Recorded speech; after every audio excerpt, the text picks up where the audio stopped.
મરણો ધારા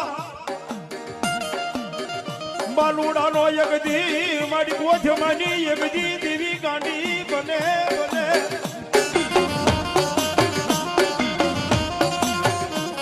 આંગળી નો સીધાય ઓ બાપ કદાપી કોઈ જો ભૂલની માલિપા જો આંગળી સીધી હોય એ પરણતી થાય તો તમારા કર્મની માલિપા આ મારી ગાંડીનો આ તો ગાંડું ધર્મ છે બાપ એ આને 3 દિનો વધાર નહીં ખાલી 3 કલાકનો જ વધાર હોય ઓ બાપ અને કદાપી જો 3 કલાક થઈ જાય અને ભલામણ જો હાથમાં પતાળે ડાયટ હોય તો બહાર નો કાઢું ને તો આ બાપ મરજમાની ગાંડી કાઢવાનું ન જવાય.